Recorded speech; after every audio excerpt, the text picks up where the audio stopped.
Welcome to my little space where heart and hook stitch up a place where we can together make a refuge safe for all our sake. You can hear the birds this morning.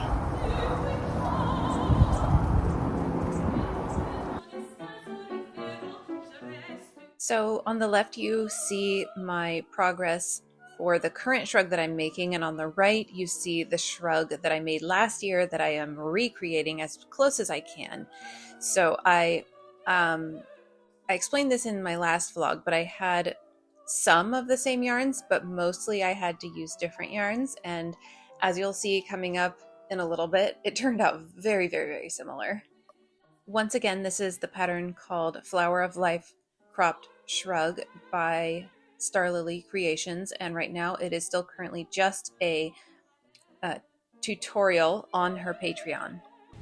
And yeah, I made this original one when I was going through a little phase of using my roller skates out on my driveway for photographs.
It has been rainy,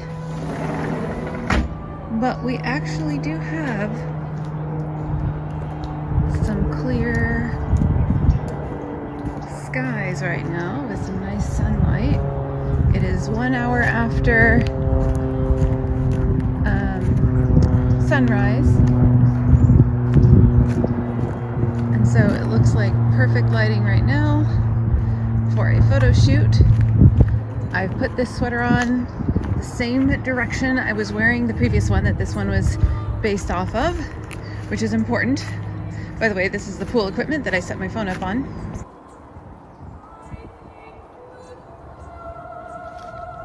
Okay, I'm gonna do a new photo shoot of this very similar to a previous one that I made shrug.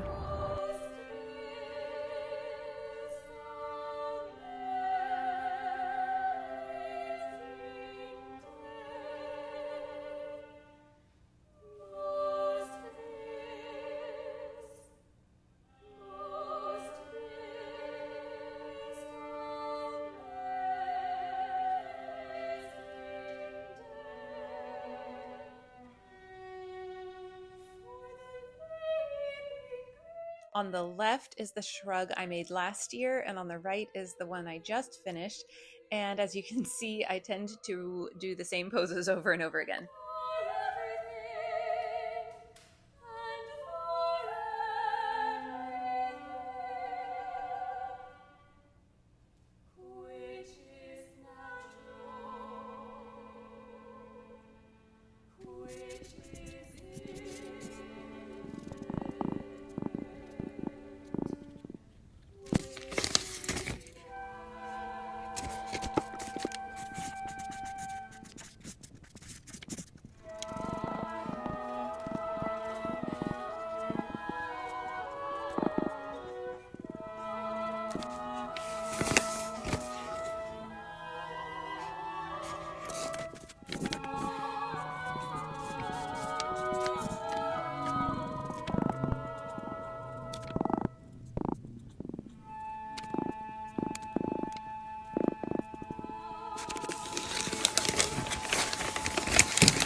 It is Wednesday. I'm back from the post office and I've been working on prepping my yarn for my custom lookalike cat.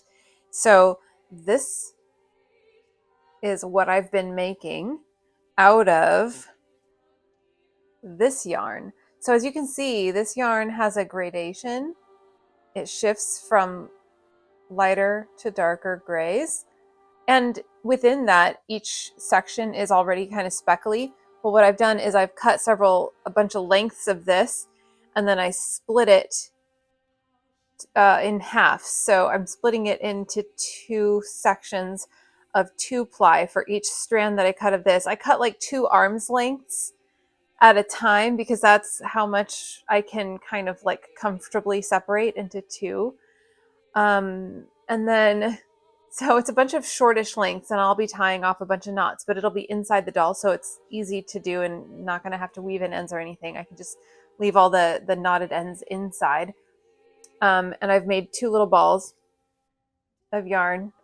So as you can see, I've taken what is a gradation and turned it into sort of like, it's just sort of like mixed and speckly everywhere. It will still shift between some lighter sections and some darker sections, but it'll be much shorter bursts of changing lighter and darker so that it more mimics sort of a mottled animal coat like this cat has.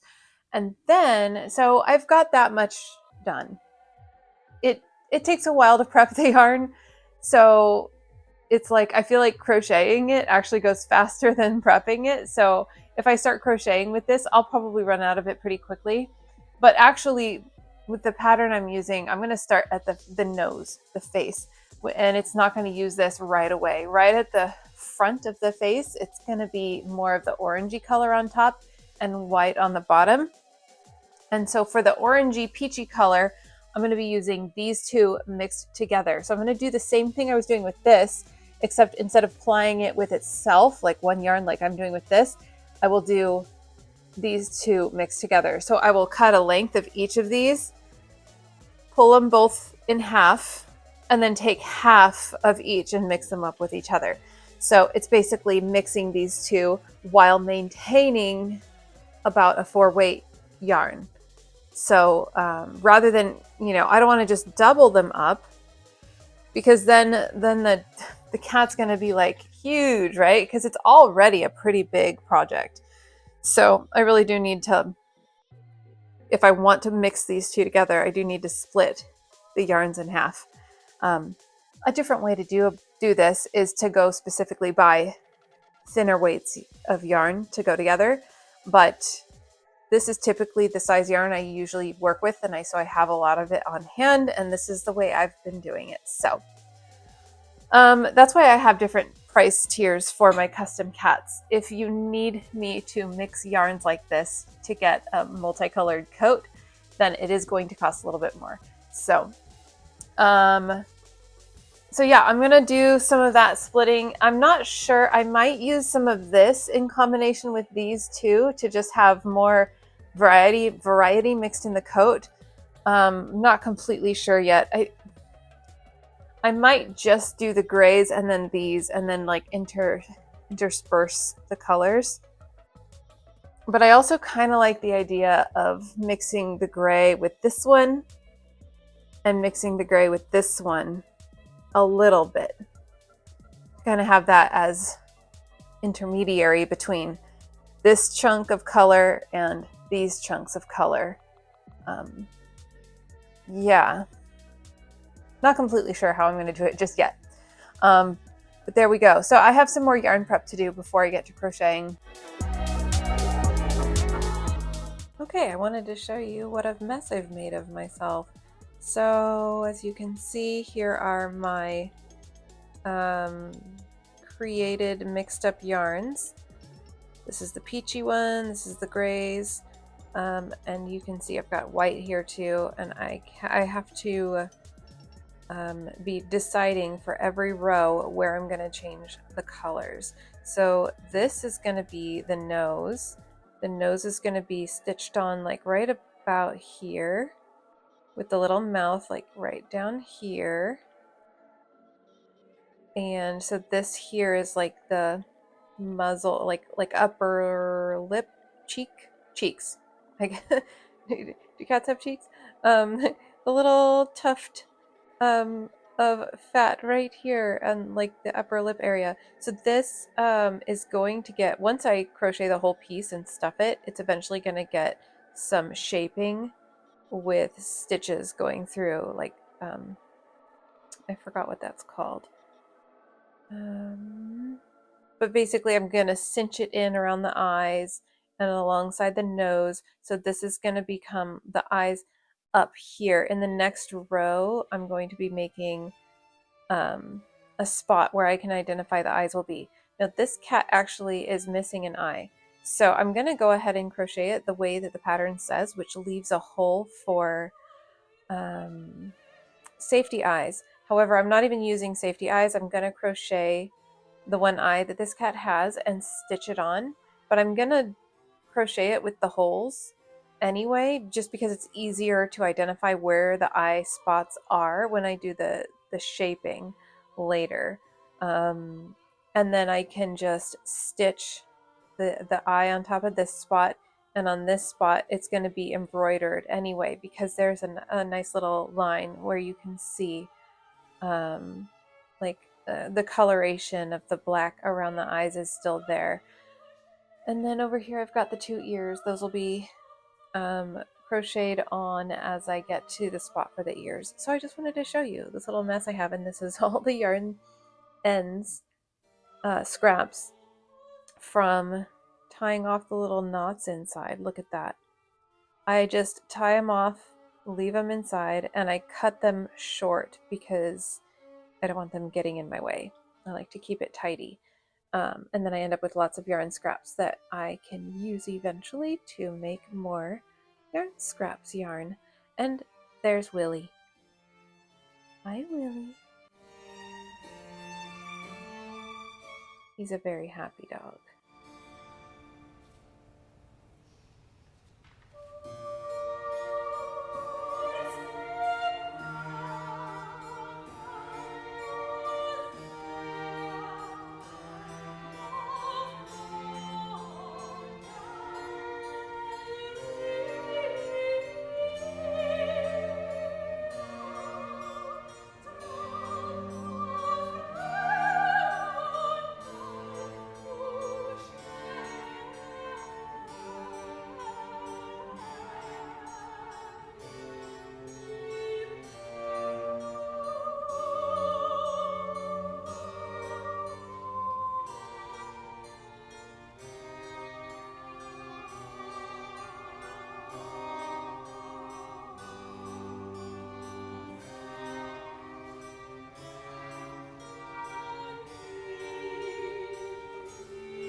Okay, I just thought I'd show you what I have so far. of the cat. We have the head, and this is what the pattern creator calls a neck ball. And when I first followed this pattern, I had no idea what was going on here. I just trusted the process, and I'm glad I did, because what this is the body is going to come up and over this and cinch around here, and then the head will be able to swivel side to side. That's why we have a neck ball. So here are the front two legs. They are attached right now. And the rest of the body is basically just one big solid piece. So this is going to be the very bottom. So this will be, there's a cat butt. So this is the cat sitting, and these are going to be, eventually some more rows are going to happen, and then these are going to be the back feet that are sticking out there. And look at the attention to detail. It starts to turn this color for the bottoms of the feet. The bottoms of these feet are black. And yeah, so that is all the yarn that I've prepped. This is the end of this yarn that I've prepped. As you can see, I have to tie it off every so often because I'm only using lengths of yarn that are like 2 arm spans long, because that's how much I can separate. So now the next step is to prep more yarns. So this is going to be the next one that I'm going to be doing. It was just sort of the right color for me to be mixing these, and plus the whole coat is all mixed up splotchy anyway. Like there's no like solid color except for where it's white. There is going to be solid pure white on the chest and down to like mid belly, and that's why I've got all this white. But I also need to prep a lot more of this. There are some pretty obvious chunks of this color, and then most of the cat body will be in this color. And then I'm using a charcoal gray for most of the stripes. As you can see the difference here, I used black for going around the eye and the nose. And then there are a couple places that I use black specifically, like the bottoms of the feet, and I think the tip of the tail, maybe a couple of the stripes leading up to the tip of the tail are more black. But I like how this charcoal kind of blends in. Most of the stripes on this cat aren't super pronounced because of the coat colors that they are over. So there we go. Here's to some more yarn prep, splitting the yarns in half. Never mind. Oops, I forgot I still have this. So I am just going to prep that because that's what I need right now. And then I will continue to work with that and this until I need more of something, and then I'll prep more.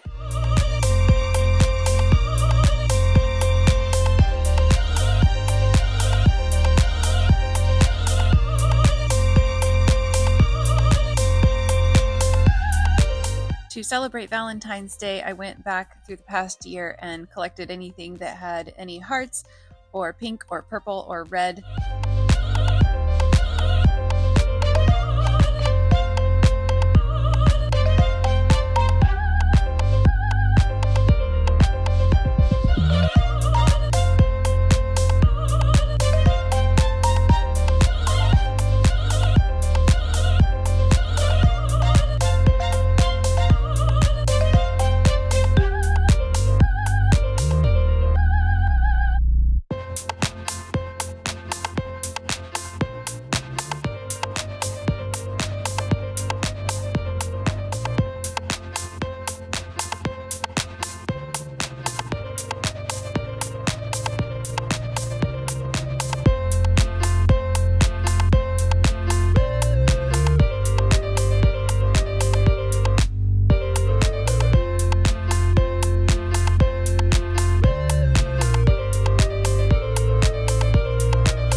And I made another Valentine's Day post urging this person who has had this clitoris in their cart for several months to go ahead and make the move. And one more memory from Valentine's Day 8 years ago. Here's a sweet little song. I asked my love to take a walk, just a little walk, down beside where the waters flow, down by the banks of the Ohio. I held a knife against her breast, as into my arms she pressed. She cried, "Oh, Willie, don't murder me. I'm not prepared for eternity. And only say that you'll be mine, and in no other arms entwined, down beside where the waters flow, down by the banks of the Ohio, down by the banks of the Ohio."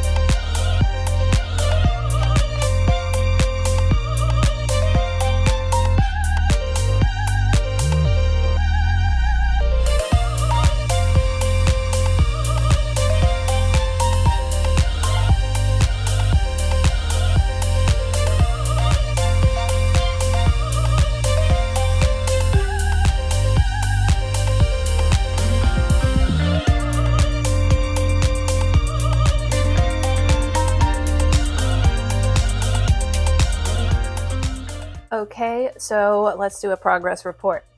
You've already seen I've got the head finished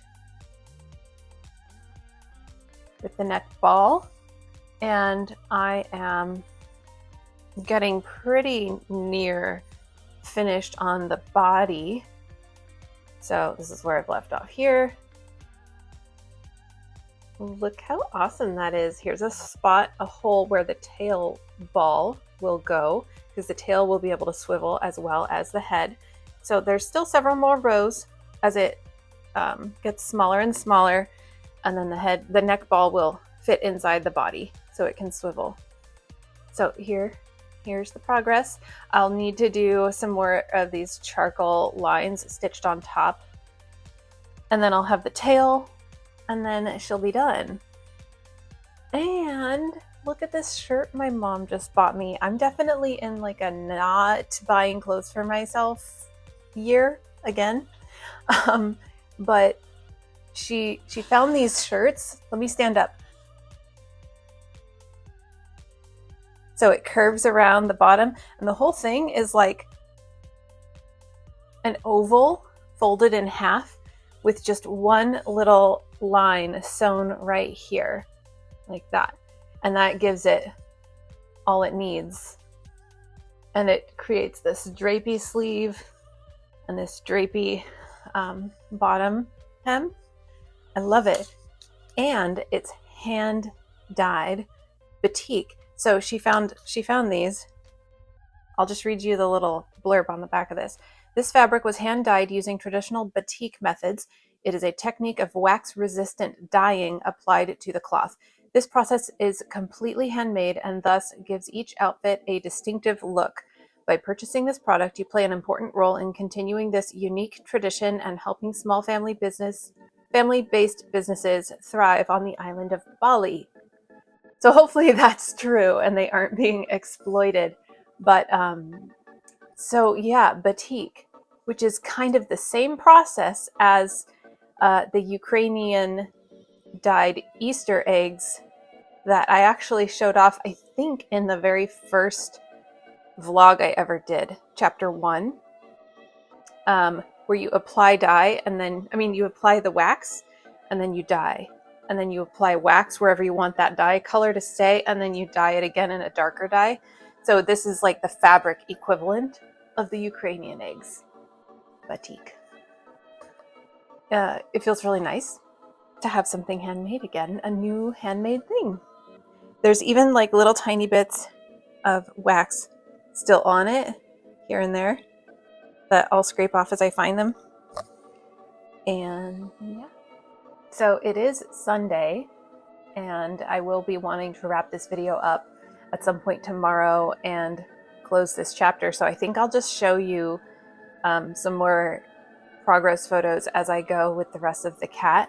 And then once I finish the cat, I need to start another Nana before I get to my next order, which is a mouth puppet. So I'm probably just gonna show you real quick the progress that I make throughout the rest of today and tomorrow before I get to editing.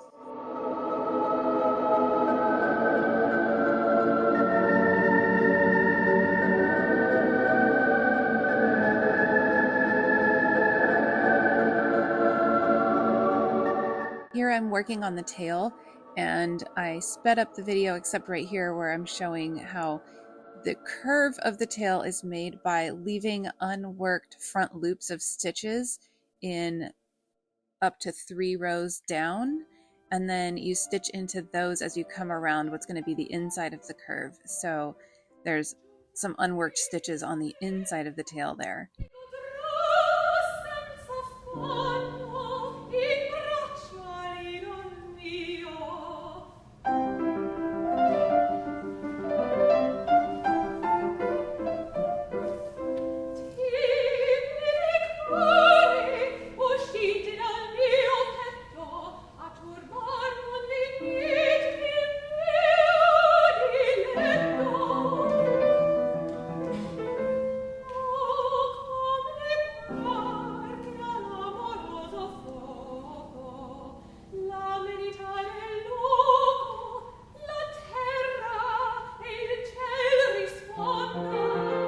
And I'm speeding up going around the outside of the curve again, and then you'll see here how when I go around the inside of the curve, I'm just going to keep following that line that curves it in.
Okay, so my next Nana is going to be named after Sarah Mahler, who back when we were able to beat Trump with a Biden presidency, she was a Nevada elector who actually, just a little brag, bought one of my Ruth Bader Ginsburg inspired collars and wore it on this news clip right here.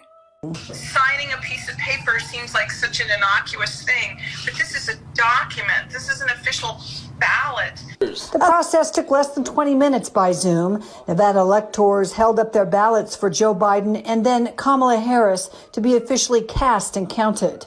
Mahler says it's an honor to be part of history, and she gets to take home a piece of it to Northern Nevada. And again, we took the time afterwards so that each elector signed each other's elector's, document. So I have all 6 of them. Put it on the wall. Today, electors were free to cast their ballots and reflect the results of the popular vote in the Silver State. In Reno, Terry Russell, KOLO 8. So with a lot of these little clips that I got of the close-up crocheting, I decided I would start collecting them in my editing app in a separate little video file. And I thought maybe after a month I'll have enough to have a nice long ASMR style video where it's just crafting and I like way boost up the volume of the stitching and all the noises that it makes. I was inspired. I saw somebody else post something like that with their own crafting. So I thought, why not try? So here's a little taste of that.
Crochet hooks and colors bright, crafting wonders day and night. Join the fun, come see it through, subscribe and I'll create for you. I love this shirt.